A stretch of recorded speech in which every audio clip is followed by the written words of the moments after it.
l'espace d'une décennie, la traite des êtres humains, entendue comme le recrutement, le transport, le transfert, l'hébergement ou encore l'accueil des personnes par la menace de recours ou le recours à la force en vue d'une exploitation sexuelle ou non, est devenu un enjeu international majeur. Ils sont des millions dans le monde, dont 80% de femmes et enfants en avoir été victimes. Ce problème, ce phénomène se pose encore sur le corridor Abidjan-Lagos et nous évoquons cela aujourd'hui avec Agbo Kodjovi Wilfried, qui est le chargé de projet Togo-Bénin, projet ALTP. Monsieur Wilfried, bonjour. Bonjour. Merci d'avoir accepté notre invitation. Je vous apprécie, c'est plutôt moi qui vous remercie. Alors, nous évoquons la tête des hommes, la tête des humains aujourd'hui dans cette émission. D'abord, le projet ALTP dont vous êtes le chargé. En quoi consiste ce projet? Ok. Je dirais que le projet ALTP a tendu à projet d'appui à la lutte contre la traite des personnes dans les pays du Golfe de Guinée. Oui. C'est un projet qui est en cours de mise en œuvre par Expertise France et financé par l'Union européenne et la France à hauteur de 18 millions d'euros et qui couvre 6 pays, à savoir le Nigeria, le Bénin, le Togo, le Ghana, la Côte d'Ivoire et puis la Guinée-Conakry. Et l'objectif, c'est de pouvoir accompagner les autorités, aussi bien les acteurs de la société civile que étatiques, à pouvoir renforcer la lutte contre la traite des personnes dans les pays du Golfe de Guinée. D'accord. Et ceci dit, le projet a 4 axes, 4 composantes. Le premier porte sur le renforcement institutionnel et le second, le renforcement des acteurs de la chaîne pénale. La troisième partie, plutôt la protection des victimes et ensuite la quatrième composante qui porte sur la coopération régionale. D'accord. Alors, ce projet LTP a commencé par être mis en œuvre depuis combien de temps? Le projet a commencé depuis 2019, mais au niveau national, le lancement a été fait en janvier 2020. D'accord. Alors, sur déjà ce projet, avant d'en arriver sur les accomplissements de ce projet, d'abord, nous avons essayé dans notre introduction de faire une brève présentation de ce que peut être la traite des humains, la traite des personnes, mais vous qui êtes beaucoup plus impliqué dans ce projet, comment est-ce que vous pouvez définir cette traite des personnes ou la traite des humains pour nos auditeurs? Ok. Je dirais que la définition que vous avez donnée n'est pas différente de la définition que moi je vais donner parce que nos définitions, généralement, nous les tirons des documents du Code pénal, du protocole de Palerme. Vous trouverez la même définition que vous venez de donner dans le Code de l'enfant. Mais pour ce qui concerne le Code pénal, je vais vous donner la définition directe donnée par le Code togolais. Oui. Et à son article 317 qui nous définit la traite des personnes, qui est le fait de recruter, de transporter, de transférer, d'héberger, d'accueillir des personnes par des menaces de recours ou le recours à la force ou à d'autres formes de contraintes, d'enlèvement, fraude, tromperie, abus d'autorité ou d'une situation de vulnérabilité ou par l'offre ou l'acceptation de paiement ou d'avantage pour obtenir le consentement d'une personne ayant autorité sur une autre aux fins d'exploitation.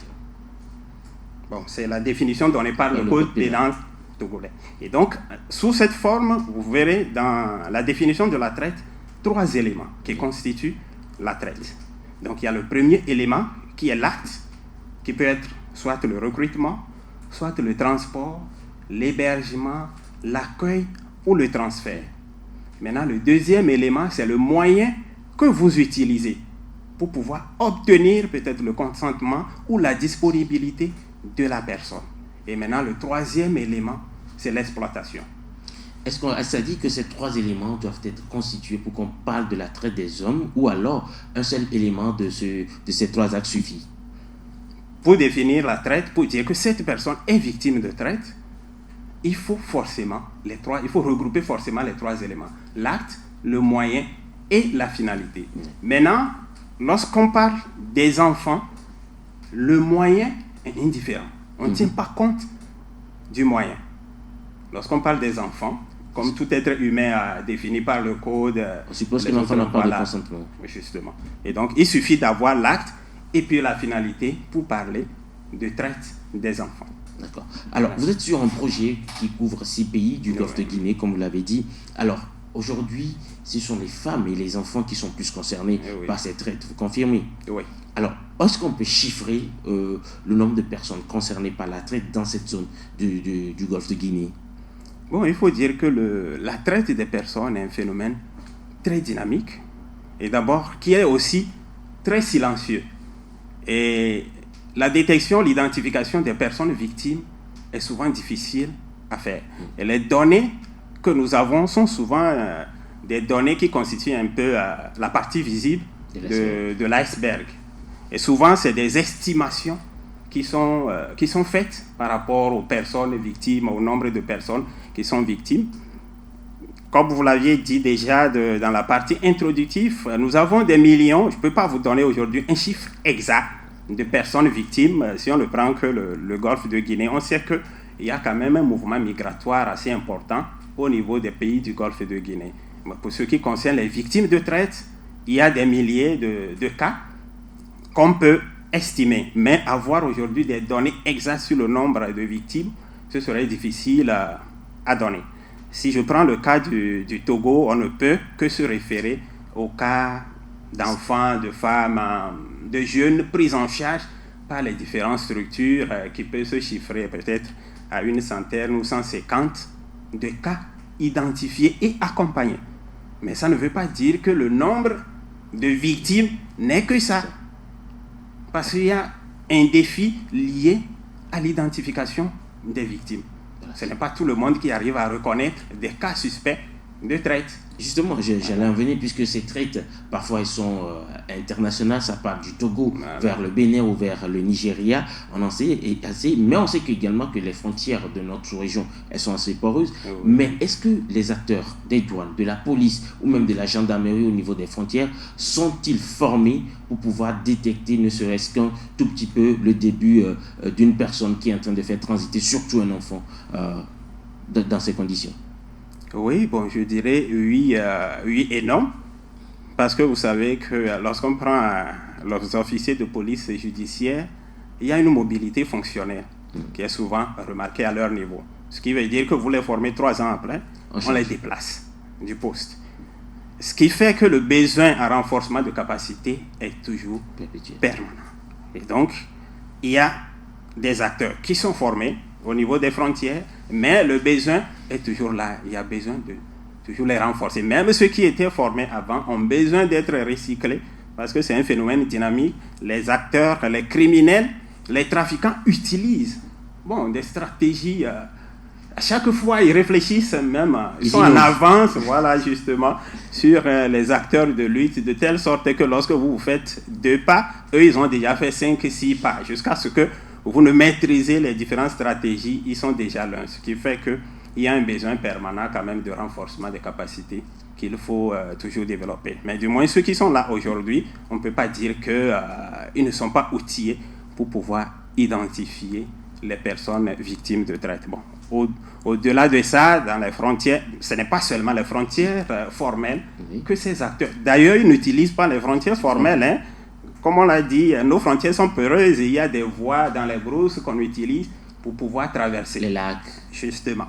Tout est possible pour eux pour pouvoir traverser. Et aussi, on peut traverser tranquillement, avoir tous les papiers et être victime de traite de l'autre côté. Lorsque moi je traverse avec tous mes papiers, je suis dans un bon et due forme. Voilà, un bon et due forme, je n'ai pas de problème. Donc, l'acteur, l'OPJ qui est à la frontière ne saura pas que de l'autre côté, peut-être, moi je serai victime. Peut-être c'est au niveau des enfants ou lorsqu'il est seul ou ils sont en nombre dans un véhicule sans accompagnant, sans parents, qu'il y a des suspicions et là on cherche à savoir qu'est-ce qui ne va pas. Mais pour des personnes adultes, souvent la traversée des frontières peut se faire de manière normale.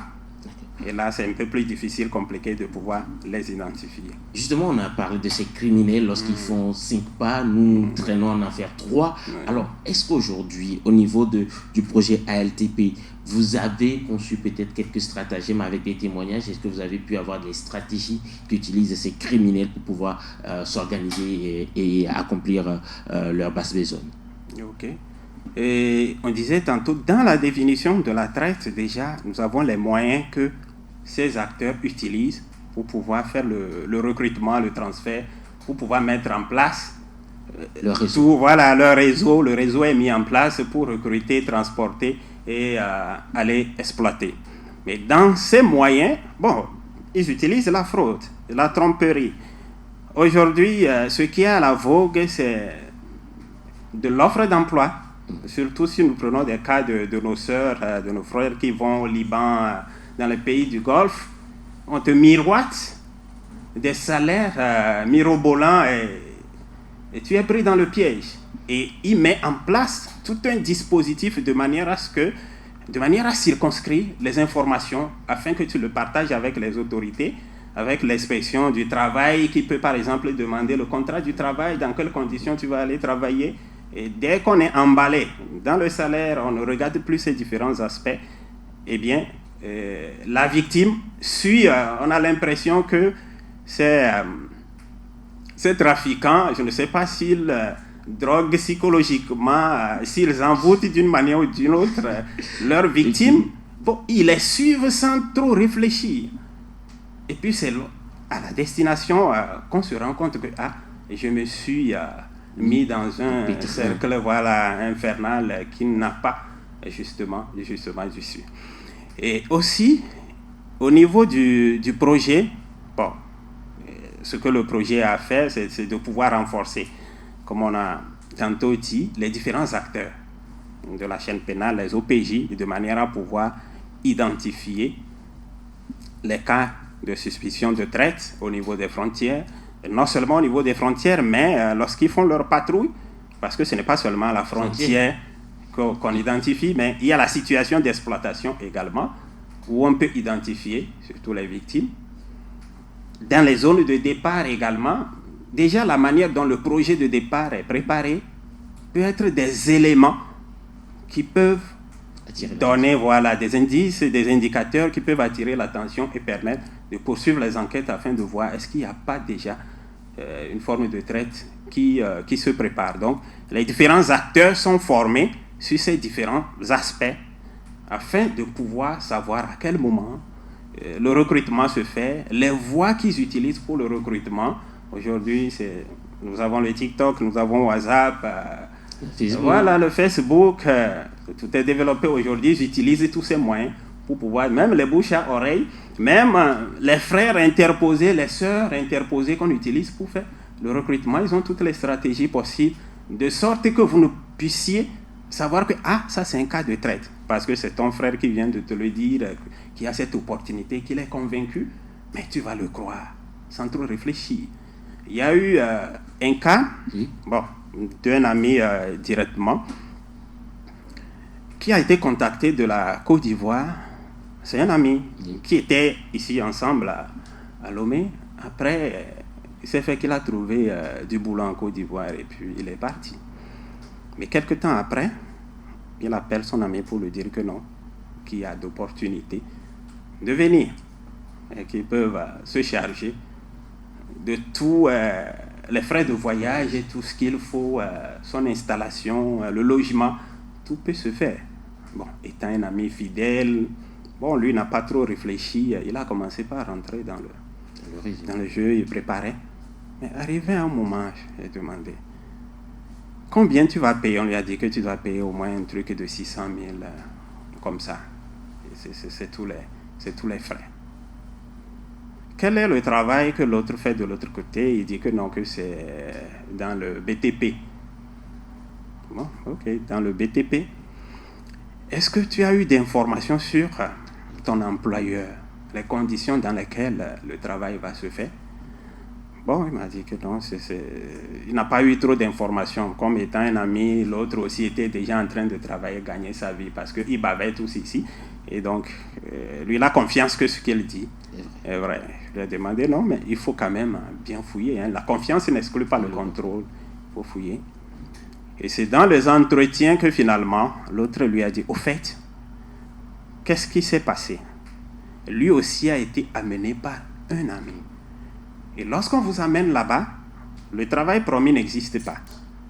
Mais on vous met dans un cercle vicieux où vous êtes obligé, si vous voulez avoir votre liberté et l'investissement, il faut faire venir quelqu'un d'autre. Vous faites venir quelqu'un d'autre, eh bien, la personne va payer. Et lorsque la personne paie, vous prenez. Et vous allez maintenant être libéré. Mais ce qui est qu'à la fin, on ne les libère toujours pas, on les maintient toujours dans le cercle vicieux. Maintenant, ce que vous avez reçu premièrement là, c'est pour nous payer. Donc, il faut faire venir encore d'autres personnes. Et à chaque fois, c'est un cercle vicieux, infernal. Il y a du chantage qui se fait autour. Du chantage. Et ça continue. Et donc, c'est comme ça qu'il n'a pas pu voyager parce qu'il a mis tellement la pression sur l'autre comme étant des amis. Ça risque d'entacher les relations, même au niveau familial ici. Il était obligé de le dire afin de libérer l'autre pour que ça ne crée pas de tollé au niveau de la famille. Et donc, pour dire que les trafiquants, ils réfléchissent, hein. Ils sont tellement dynamiques sur les stratégies à utiliser. Et donc, je dirais que au jour d'aujourd'hui, c'est difficile de dire qu'on a maîtrisé tous les rouages qu'ils utilisent pour pouvoir appâter les victimes, pouvoir les faire venir et puis faire tout ce qui leur sale besogne. Alors, sur cette tête des humains, alors quelle est la couche sociale la plus vulnérable ou la plus exposée à ces criminels? Oui, je crois que vous l'avez déjà mentionné, les femmes. Il y a les femmes et les enfants. Il y a les femmes et les enfants. Les femmes, les enfants sont souvent, d'abord les enfants, parce que c'est la main-d'œuvre bon marché, pour les enfants qui sont utilisés par exemple dans les carrières, dans les mines, même dans les bars, dans les champs, et même pour ce qui concerne l'exploitation sexuelle des mineurs. Donc les enfants sont bon marché pour le travail, et également les enfants sont aussi faciles à convaincre et à corrompre. Et même au niveau des femmes, c'est des couches qui sont aussi les plus vulnérables, les plus exposées. Et donc, ils sont une proie facile à ces acteurs. Et étant donné que les femmes sont aussi utilisées dans l'exploitation sexuelle, eh bien, c'est ce qui fait qu'ils sont beaucoup plus orientés vers ces groupes-là, de manière à les utiliser dans les bars. Si vous allez par exemple à Cotonou, vous trouverez les jeunes togolaises qui sont selon certaines indications, surtout dans le nord du Bénin, il y en a assez dans les bars, vous trouvez des togolaises. Elles sont là, elles servent, comme vous le savez, elles servent le jour et puis la nuit. Il y a d'autres services qu'on les oblige à fournir. Alors, aujourd'hui, est-ce qu'il y a une coordination, vu que vous êtes sur 6 pays sur le corridor Lagos-Conakry, je dirais, je vais enlever Abidjan pour aller directement à Conakry. Aujourd'hui, est-ce qu'il y a un regroupement étatique, quelque chose au niveau de ces différents États pour pouvoir lutter efficacement contre cette tête sur ce corridor? Ok, je crois que les efforts sont en train d'être faits au niveau de chaque pays, au niveau du corridor. Pour ce qui concerne le Togo, nous venons d'avoir la Commission nationale de lutte contre la traite des personnes, dont le décret a été signé le 29 septembre 2021. Et le 14 février dernier, il y a eu l'installation officielle des 13 membres que compose la commission et dont la mission est de pouvoir coordonner les différentes actions de lutte contre la traite et de servir de point focal maintenant pour les organisations internationales en matière de traite des personnes. Donc, les prochaines étapes, normalement, ils ont élaboré un plan d'action, du moins c'est pour 2023 finissant, et ce plan d'action sera étendu jusqu'à 2-3 ans, voire afin maintenant de lancer des actions à envergure nationale sur tout ce qui est lutte contre la traite des personnes. Maintenant, dans les autres pays également, si nous prenons le cas du Bénin, il y a la direction... Donc vous êtes également sur le projet Togo-Bénin. Togo-Bénin.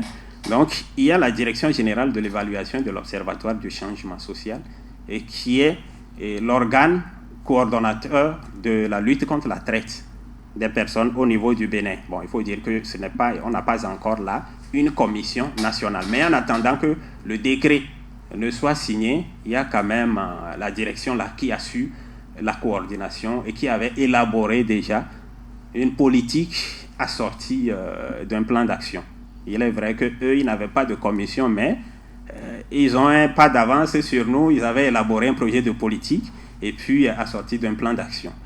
Au Togo, bien sûr, il n'y avait pas non plus la commission, mais le terrain n'est quand même pas vierge. Il y avait des acteurs. Il y a le ministère de l'Action sociale qui coordonnait toutes les actions pour volet social. Il y a les ONG, il y a le ministère de la Sécurité qui assure ce qui le concerne. Et de son côté également, il y a le ministère de la Justice, parce que ces trois ministères-là travaillent de concert. Bien sûr, il y a les autres ministères aussi, le ministère du Travail et les autres, qui apportent, qui mettent leurs mains aussi à la pâte afin que la lutte soit vraiment bien coordonnée. Oui, d'accord. Vous êtes sur le www.radio.gena.tg dans votre émission L'heure du droit et nous évoquons la question de la traite des êtres humains avec Agbo Kordjovi Wilfried, chargé de projet Togo-Bénin sur le projet ALTP. Ce projet qui concerne 6 pays, à savoir la Guinée, la Côte d'Ivoire, le Bénin, le Togo, la Côte d'Ivoire, le Ghana et puis le Nigeria. Voilà les 6 pays dont ce projet concerne. Alors aujourd'hui, est-ce que sur ce projet, vous avez des actions de sensibilisation sur le terrain, surtout dans les villages assez reculés? On pourrait se dire que cette tendance de la traite des hommes n'est pas très présente en ville, mais les plus exposés, forcément, ce sont les coins les plus reculés, les villages. Justement. Pour ce qui concerne le projet, je dirais qu'il y a des actions de prévention, bien sûr, qui sont développées et continuent de se développer sur l'ensemble du territoire. Bon, la traite n'est pas que dans la communauté, elle est aussi, et beaucoup plus, l'exploitation se fait beaucoup plus même dans les villes. C'est-à-dire qu'on va recruter dans les communautés et on vient les utiliser dans les villes. En d'autres termes, la traite n'est pas qu'internationale. Elle est nationale et puis internationale. Nous avons 2 types de traite. Celle qui s'effectue sur les territoires et celle qui va au-delà du territoire national. Et donc, on peut par exemple prendre une fille de Kara, j'héberge chez moi, une jeune fille de 13 ans ou 14 ans qui est domestique, c'est un exemple que je donne, et qui fait tous les travaux du matin au soir. Elle se lève à 2h du matin ou à 3h du matin et elle est la dernière à se coucher, peut-être c'est à 23h. Bon, si tu as déjà une fille comme ça chez toi, je crois qu'on viendra te prendre. Justement, il faudrait qu'on commence Justement, par en parler. parce qu'il faut commencer par là. Aujourd'hui, nous utilisons nos sœurs, nos frères pour des travaux domestiques et on oublie que ces personnes aussi ont des droits. C'est un travail et la personne doit en jouir. D'abord, la durée, l'heure de travail. Moi, je vais au service, peut-être je fais 8 heures de travail de manière ordinaire ou bien je fais des heures supplémentaires. Mais elle autre, elle à la maison du matin jusqu'au soir, même sans repos. Et même les conditions dans lesquelles elles vivent sont encore pénibles. Peut-être c'est dans la cuisine qu'elle dort. Chez certains, peut-être c'est dans une pièce de 2 sur 2 ou bon. Juste un coin de la chambre. Juste un coin de la chambre. Pour nos sœurs qui vont au Liban, des fois même c'est dans les toilettes que certaines dorment. C'est des conditions vraiment déplorables. Mais que nous-mêmes nous infligeons ici à nos sœurs sans savoir. J'ai une fille de 13 ans ou bien un garçon de 13 ans chez moi. Mes enfants vont à l'école, mais l'autre ou lui autre, il doit rester à la maison pour faire les travaux domestiques. Pourquoi? On a souvent tendance à dire trouvez-moi ou enlevez Mikpo et Nord-Ville et Kanam. Trouvez-moi une jeune fille du Nord qui va rester chez moi à la maison. Et déjà, quand on pose cet acte, est-ce qu'on est dans la condition de la traite ou c'est les conditions de vie qui vont conditionner la traite des hommes? Okay. Bon, on ne va pas dire d'emblée que dès que vous accueillez une jeune chez vous, que vous êtes en même temps dans les conditions de la traite. D'abord, il y a ce que nous appelons le confiage. Bon, tout un chacun peut-être, je dirais presque nous tous qui sommes peut-être à l'OB aujourd'hui, on est confiés à quelqu'un ou qu'un d'autre avant de pouvoir évoluer. Le problème n'est pas encore à ce niveau. Il y a un problème lorsque vous placez cette personne-là dans une condition où souvent c'est des enfants qui ne leur permettent pas de jouir de leurs droits. Si j'ai 12 ans, j'ai 11 ans, j'ai 13 ans, ma première place, c'est l'école. Maintenant, lorsque la personne vient, est-ce que je la traite d'abord comme mes propres enfants? Parce qu'un enfant, une personne de moins de 15 ans, sa place, c'est à l'école d'abord. Ce qui veut dire que c'est un enfant, moins de 15 ans, elle doit aller à l'école. Maintenant, à partir de 15 ans, même si elle doit faire des tâches, ça ne doit pas. C'est que l'arrêté 1556 définit déjà les travaux dangereux qu'on ne doit pas, pour lesquels on ne doit pas orienter, vers lesquels on ne doit pas orienter des enfants. Si j'ai 15 ans, ça ne veut pas dire que je peux travailler, mais je peux faire n'importe quel travaux. C'est définir ce qu'un enfant doit faire. Dans les carrières. Voilà. C'est ça. Les carrières sont continues comme les pires formes de travail des enfants. Même lorsque vous prenez par exemple la peinture. Parce que la peinture, l'inhalation. Voilà. Tout ça là n'est pas bon pour les enfants. Et donc, lorsque je ramène la personne et que je l'utilise à mes fins, et que le travail d'abord ne lui procure pas, et que cette personne n'est pas payée normalement. Aujourd'hui, le SMIC, c'est à 52 500. Allons dans les ménages pour voir si nous pouvons payer 52 500. Si nous payons voilà, 52 000 là. À nos bonnes, même aujourd'hui, je ne crois, rare, vous trouverez ceux qui paient 30 000, 25 000. C'est rare. Et justement, parfois, est-ce que les parents même n'encouragent pas cela? Parce que il y a des parents qui disent, ok, gardez l'argent de l'enfant, il n'a qu'à travailler, nous on viendra récupérer ça soit à la fin du mois ou chaque trimestre. Est-ce que à partir de là, les parents sont-ils aussi responsables de cette traite? Oui, on dira que les parents, c'est que ce qui arrive souvent au niveau des parents, il y a l'ignorance. Parce que d'abord, aucun parent n'aimera que son enfant soit exploité. Les parents ne savent pas ce qui se passe après le départ. Même si ils le savent, ils ont tendance souvent à minimiser, à dire que non, mais c'est l'éducation qu'on leur donne. À leur temps, c'était plus dur que ça. On est en train de l'éduquer, on est en train de l'orienter pour qu'elle puisse gagner sa vie demain. Mais lorsque les parents se retrouvent devant la réalité, ils se ressaisissent et se rendent compte que, au fait, je voudrais que mon enfant évolue, mais les conditions ne lui permettent quand même pas d'évoluer. Maintenant, il y a des parents qui savent, mais qui sont en quelque sorte complices, qui envoient leur enfant travailler et après, le revenu, c'est eux qui viennent bénéficier du revenu. Et là, ils sont carrément complices. Et si le trafiquant est pris, ils sont complices et ils risquent également des prisons, ils risquent d'être sanctionnés. Alors, si aujourd'hui on va prendre un enfant ou une jeune fille qui se trouve dans cette situation de traite au plan national, qu'est-ce qu'elle doit pouvoir faire? Si elle trouve l'occasion, qu'est-ce qu'elle doit faire? Courir à la police? Quel numéro appeler? Qui saisir, par exemple? Non, pour les enfants, il y a la ligne verte 10-11 qu'on peut appeler. Mais vous trouvez le téléphone parfois? C'est compliqué. Vous trouvez le téléphone, là, c'est compliqué. Mais on peut le faire par personne interposée. Et si je vois par exemple un enfant ou une personne, pas seulement des enfants, il y a également des adultes qui n'ont pas les moyens de pouvoir communiquer avec la police ou d'autres acteurs pour les aider. Ça peut se faire par personne interposée. Toi qui par exemple est devant une situation que tu suspectes, tu peux aussi appeler directement le 10-11. Tu peux aussi aller à la gendarmerie ou à la police. Et eux, ils ont le droit de venir et enquêter sur la situation. D'accord. Parce que les appels, même sur la ligne 10-11, c'est des appels anonymes. Voilà. Au niveau de la police, tu peux le faire de manière anonyme. Il revient à la police de descendre sur les lieux et voir ce qu'il y a lieu de faire. Alors, quand on revient au plan international et tout, cette anecdote me revient. En 2016, j'avais mes cousines qui étaient revenues de l'Europe. On a oublié totalement leur carte d'identité à la frontière Cotonou-Lomé-Bénin, c'est-à-dire la frontière Togo-Bénin.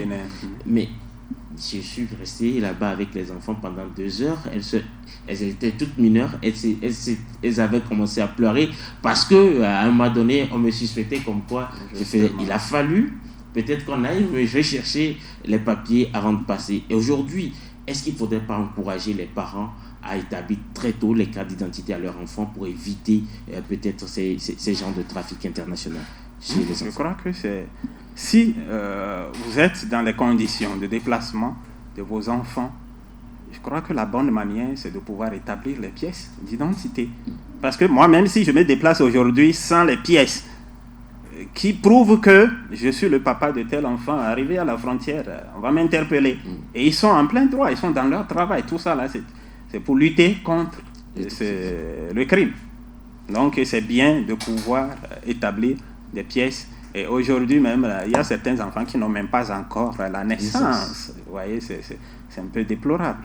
Alors, sur ce projet avec Expertise France, vous êtes en charge du Togo et du Bénin. Je suppose qu'il y a d'autres personnes en charge d'autres pays. Est-ce qu'aujourd'hui, vous travaillez de manière à pouvoir coordonner vos efforts pour pouvoir avoir une meilleure harmonisation du genre dans l'espace UEMOA, du genre dans l'espace CEDEAO, par exemple? Une influence sur la conférence des chefs d'État ou la conférence des ministres pour pouvoir adopter des résolutions plus internationales et plus contraignantes? Oui, le projet a 4 composantes. Et le projet a une coordination régionale au niveau d'Abidjan. Le siège, c'est en France et il y a une coordination également au niveau de la France. Mais au niveau terrain, opérationnel, la coordination, c'est Abidjan qui coordonne les 6 pays. Moi, je ne suis qu'en charge de 2 pays. Donc, au niveau des autres pays, c'est des responsables des chargés de projet également. Maintenant, la composante 4, c'est la composante coopération. Parce que, comme on l'avait défini, la traite, elle est interne, mais elle est beaucoup plus transnationale. On ne peut penser lutter contre la traite en travaillant qu'à l'intérieur. Mais il faut travailler avec les autres pays. Parce que les cas de traite que nous avons chez nous, nos frères, nos sœurs, souvent, ils viennent du Nigeria, du Bénin, qui sont victimes et qu'on rapatrie. Maintenant, il faut travailler avec ces acteurs. Et il y a déjà, au niveau de la CEDEAO, il y avait déjà un accord multilatéral qui avait été signé par tous ces pays. Au-delà de ça, il y a des accords bilatéraux et tripartites. Bon, le Togo en avait signé en 2019 avec le Gabon. Et il y a eu ensuite, en 2020, l'accord tripartite Togo-Bénin et puis Burkina Faso. Toujours dans le cadre de lutter contre la traite. Bon, pour Togo-Gabon, c'est la traite des enfants. Pour Togo, Bénin, Burkina, il y a la question de mobilité des enfants et puis la traite. Donc, toi, comme soubassement aussi dénominateur, la traite des personnes. Donc, ces différents accords permettent de pouvoir renforcer la coopération entre les États. Maintenant, au-delà de ça, bon, il y a quand même l'entraide judiciaire entre les différentes juridictions, différents ministères de ces pays-là qui travaillent aussi. Il y a l'entraide policière également. Mais bon, le défi, c'est que ces différents accords ne sont pas aussi opérationnels sur le terrain. C'est ce qui fait qu'il y a souvent des difficultés. Lorsqu'on identifie des cas, vous verrez que peut-être par an au Togo, on dira qu'on a identifié 100 cas victimes de traite. Mais où sont les auteurs de la peine à les retrouver? Parce que peut-être les auteurs se retrouvent au Nigeria, à Lagos, à Abuja, quelque part.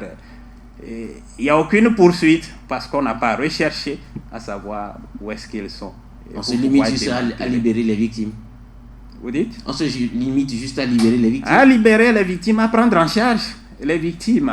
L'essentiel pour nous, d'abord, c'est que nos victimes reviennent et qu'on puisse les prendre en charge. Oui, en faisant ainsi, on les protège. Mais le réseau, tant que le réseau n'est pas démantelé, ça continue. Ça continue. Et ils développent, c'est ce qui leur permet d'ailleurs de développer de nouvelles stratégies de manière à pouvoir performer dans le mal, quoi. C'est comme on dit. Alors, quand on regarde, on vous écoute parler, c'est un vaste champ, mais vous parliez de moyens, 18 millions d'euros. On pourrait dire, oui, c'est beaucoup, mais ça semble aussi être insuffisant pour pouvoir contenir cette pratique.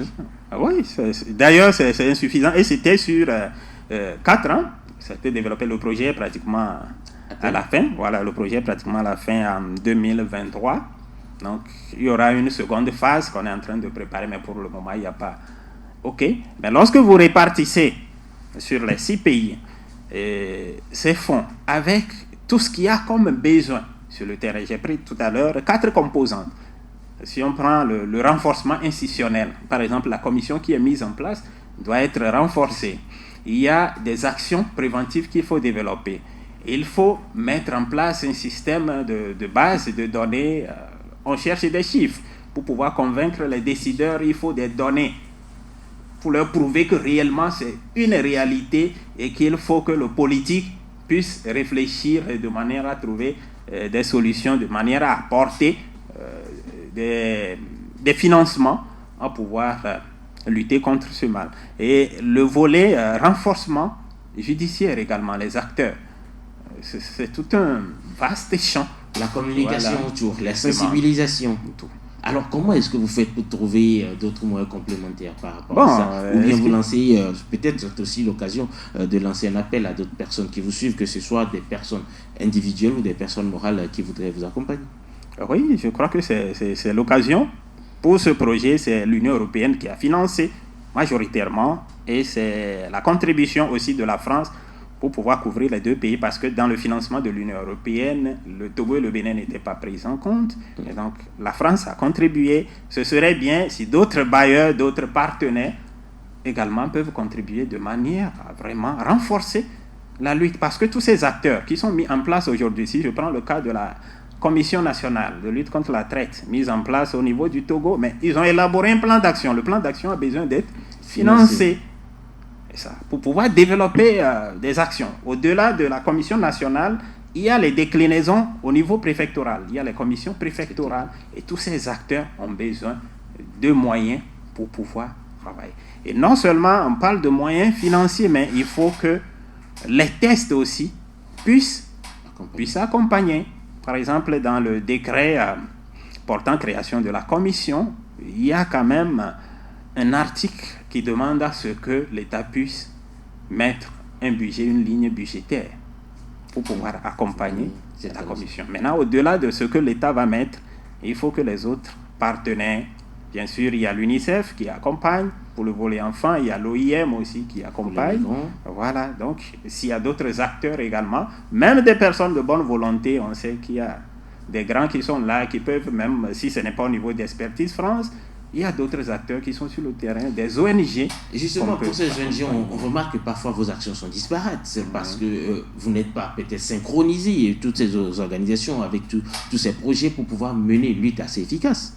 Et justement, c'est pour cela que la commission a son rôle de rassembler maintenant tous les acteurs et de pouvoir orienter. Et c'est dans ce sens que nous avons besoin aussi d'avoir une politique qui oriente l'ensemble des acteurs et qui les mettent autour d'une même table pour qu'il n'y ait pas de doublons dans nos différentes interventions. Et vous allez constater que nos actions, une fois que nous sommes arrivés sur le terrain, le premier travail d'abord, c'est de pouvoir cartographier les différents acteurs sur le terrain, quelles sont les actions qu'ils développent et quels sont les aspects qu'ils n'ont pas abordés et quel autre aspect nous pouvons aborder de manière à être complémentaires pour ne pas faire des doublons sur le terrain. Donc c'est en quelque sorte ce que nous faisons, mais je crois que le travail sera beaucoup plus peaufiné lorsque la commission entrera vraiment dans son plein droit et va commencer à œuvrer sur le terrain. L'heure du droit, www.radio.djena.tg arrive ainsi à son terme. Agbo Kodjovi Wilfried, chargé de projet Togo-Bénin du projet LTP, était notre invité.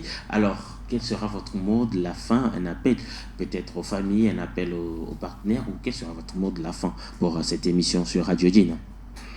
Ok, mon mot de fin, je dirais que d'abord sera à l'endroit de... Je vais commencer par nos autorités. Aujourd'hui, la commission est mise en place.